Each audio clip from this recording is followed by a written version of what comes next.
I'm going to make sure that my cell texture scene is saved, and then I'm going to save it as a new scene altogether, and this will be a cell particle. And that way you've got each one of these you can load up and take a look at. So we're going to do what we did earlier. We're going to come over here to our particle emitter. We're going to add emitter. And for this one, we can just pull it way back here. We can increase it or decrease the size of the cell. It's totally up to you.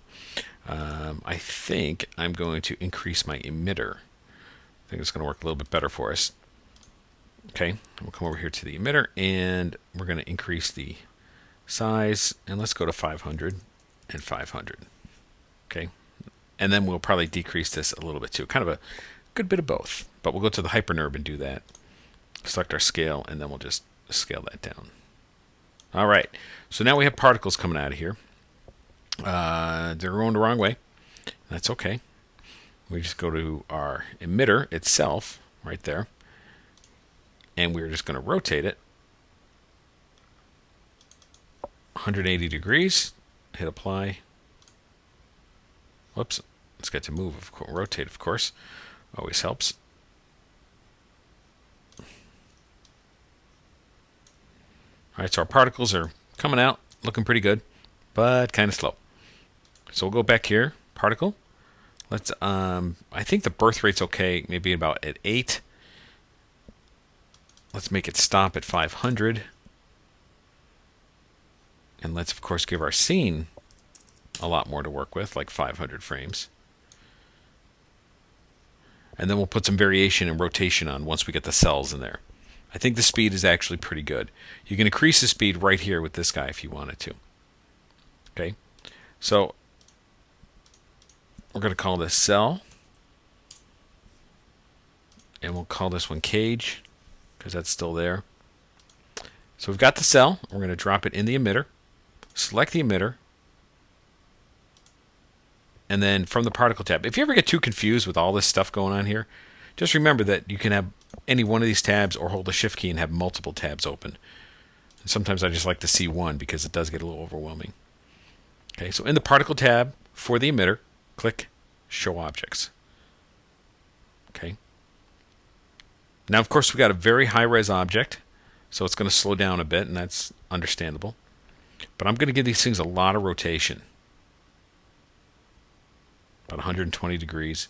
And then let's vary them maybe about 60%. Now, if you want to change things from here, I'm going to pause this for a minute. Okay, if you want to change things from here, you can actually just remember, like we did with the coin, you can adjust the size of this particular cell. So I go back here to my scale, press the O key, and grab that center right there, and just scale that down. Remember, it's going to perform a little bit slower because there's a lot of geometry going on here. Okay, but that way they're a little bit smaller.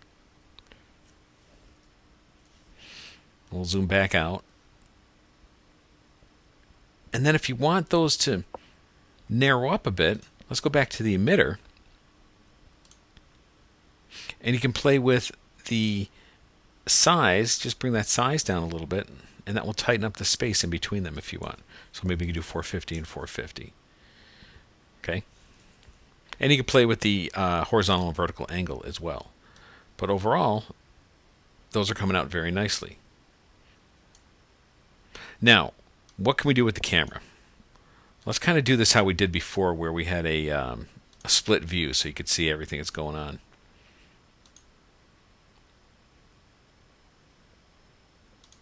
Like that.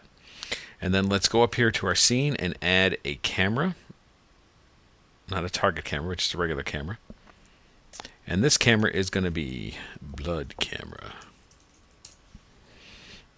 Okay. And we'll go here to cameras, scenes, blood camera. That's what this one will see. And you can turn it on and off like that if you want for each view. And we could probably go back to that now that we have that too. But I think it's good to see an overall comparison. So with this camera selected,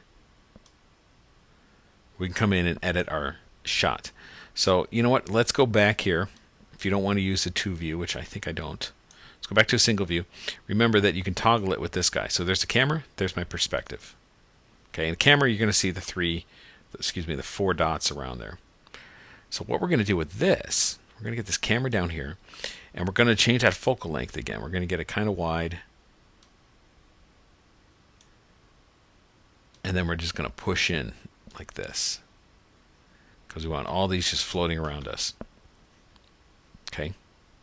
For the actual resolution and scale, we're going to change that towards a render.